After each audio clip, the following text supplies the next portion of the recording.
महायुतीच्या नेत्यांनी लोकसभा निवडणुकीत एक दिलानं काम केलं. पाडापाडीचा संजय राऊतांचा दावा मुख्यमंत्र्यांनी खोडला. योगी आदित्यनाथ हे मोदी शहांचे जवळचे नेते. आदित्यनाथांबाबत केलेला दावा बिनबुडाचा. भाजप नेत्यांचं स्पष्टीकरण. नितीन गडकरींच्या पराभवासाठी मोदी शहा आणि फडणवीसांची रसद. सामनाच्या रोखठोकमधून मोठा दावा. संजय राऊतांच्या दाव्याचा भाजपकडून मात्र खरपूस समाचार. महायुतीचा अबकी बार 45 पारचा हवेत विरला. 40 पेक्षा जास्त जागा जिंकून येतील असा शिवसेनेचा दावा. 45 जागांबाबत महायुतीच्या नेत्यांची मात्र चुप्पी. उत्तर महाराष्ट्रातल्या 6 जागा भाजपला मिळतील. गिरीश महाजनांचा लोकसभा निकालाबाबत मोठा दावा. नागपुरात मॉक पोलची मतं नष्ट न करताच घेतलं मतदान. मतदानाच्या तब्बल 15 दिवसानंतर लक्षात आला गैरप्रकार. हिट अँड रन प्रकरणी काँग्रेसचं उपरोधिक आंदोलन. निबंध स्पर्धेचं आयोजन करून पोलिसांना लगावले शाल जोडीत. पुण्यातील निलंबित आरोग्य अधिकारी भगवान पवार यांचं मुख्यमंत्री एकनाथ शिंदेंना पत्र. नियमबाह्य काम केलं नसल्यानं निलंबन केल्याचा पत्रात आरोप.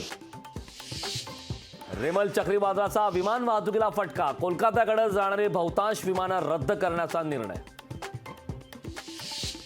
आयपीएलच्या 17व्या हंगामाचा अंतिम सामना आज. चेन्नईच्या एम.ए. चिदंबरम स्टेडियमवर कोलकाता आणि सनरायझर हैदराबाद संघात रंगणार महामुकाबला.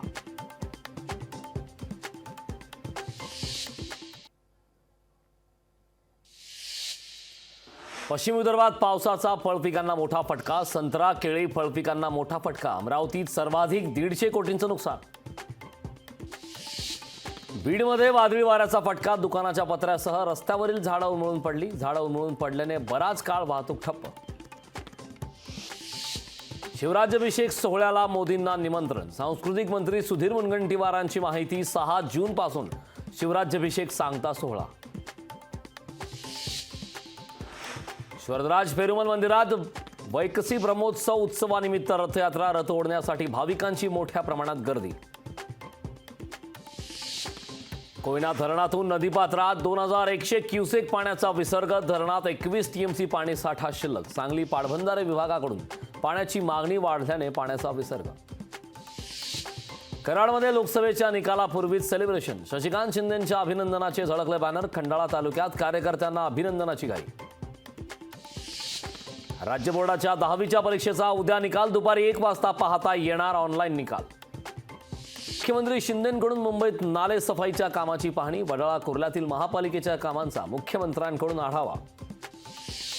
मुंबईच्या अंधेरीत 29 आणि 30 मे रोजी पाणी नाही. जलवाहिनीच्या कामासाठी पाणी पुरवठा बंद ठेवण्याचा पालिकेचा निर्णय. राष्ट्रवादी काँग्रेसची उद्या पुण्यात महत्त्वाची बैठक. गरवारे क्लब हाऊसमध्ये बैठकीचं आयोजन. अजित पवार, सुनील तटकरेंसह महत्त्वाचे नेते उपस्थित राहणार. नाशिकमध्ये आयकर विभागाची छापेमारी. आयकरच्या छापेमारीत तब्बल 26 कोटींची रोकड जप्त. घाटकोपर होर्डिंग दुर्घटनेतील आरोपी भावेश भिंडेंच्या कोठडीत वाढ. भावेशला 29 मे पर्यंत पोलीस कोठडी. देशवासियांसाठी आनंद वार्ता. 31 मे रोजी मान्सून केरळमध्ये दाखल होण्याची शक्यता. तर 10 जून दरम्यान मोसमी वारे मुंबईसह कोकणात दाखल होणार. अकोला विदर्भातील सर्वात उष्ण शहर ठरलं. जिल्ह्यातील तापमानाचा पारा 45.8 अंश सेल्सिअसवर. एसी लोकलमध्ये विना तिकीट प्रवासी दिसल्यास थेट तक्रार करता येणार. रेल्वेकडून तक्रारीसाठी मोबाईल नंबर जारी. विना तिकीट प्रवाशांना रोखण्यासाठी मध्य रेल्वेकडून एसी टास्क फोर्सची निर्मिती. लोकसभेच्या 5ही टप्प्यातील मतदानाची अंतिम आकडेवारी जाहीर. मतदान केलेल्या मतदारांचा आकडाही जाहीर. विश्वासार्हता टिकवण्यासाठी केंद्रीय निवडणूक आयोगाचा निर्णय.